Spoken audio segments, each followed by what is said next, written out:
45 years ago this month, Pope John Paul II landed in Iowa, an event that drew in hundreds of thousands of Iowans, and not just to his mass at Living History Farms. Iowans flocked to Des Moines International Airport just to get a glimpse of the Pope. And some were lucky enough to speak with him. Here's what it was like to be there from those who helped plan his arrival. Everybody was just anxiously waiting, you know.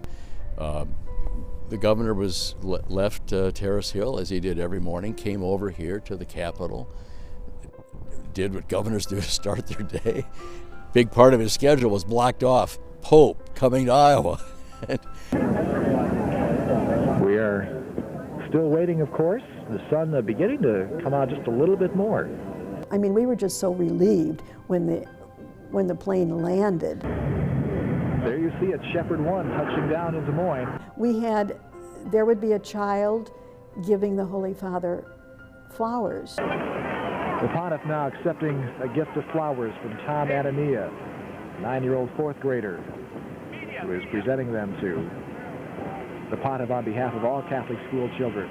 And the governor and the late former Governor Ray, now passed, and the former mayor of Des Moines, Richard Olson, were at the bottom of the steps to greet the Pope. The Pope shaking hands with Mayor Richard Olson, Iowa Governor. And this is Governor Ray, Robert Ray, of the state of Iowa, and Mrs.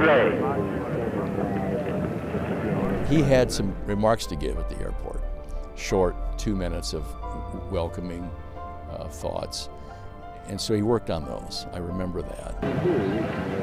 Your Holiness, on behalf of the people of the state of Iowa and our neighboring states, Minnesota, the Dakotas, Nebraska, Kansas, Missouri, Illinois, and Wisconsin, and the other states, I welcome you to the heartland of America, to the Midwest, especially to the state of Iowa, and to our capital city. But he always remembered he was the governor and that he had to represent the state, stand tall, and welcome special people to Iowa. You have come at a most appropriate time, for the autumn winds and the weather are changing the countryside of the Midwest into a beautiful patchwork of green and golds and brown.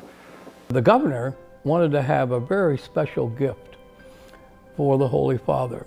And so he had placed an order through a local company here to the ceramic design people.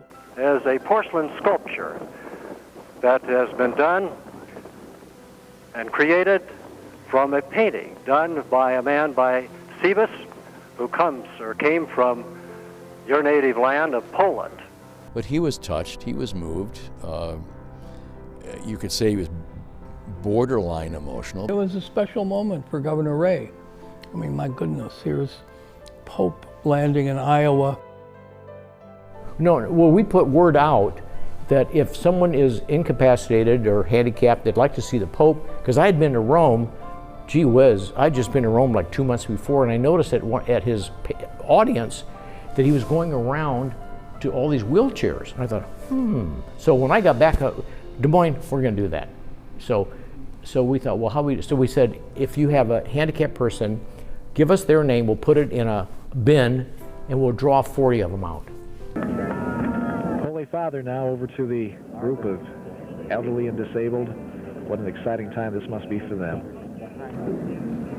The Holy Father will, of course, take a helicopter from here. There will be 2 helicopters, Angels 1 and 2. So we load up, we get on these helicopters, he gets into the White Top, I get into the Sikorsky with other people, there are like 20 of us in this thing. What they did is interesting. His helicopter takes off, right? We take off, right? Get in the air, switch places. Security.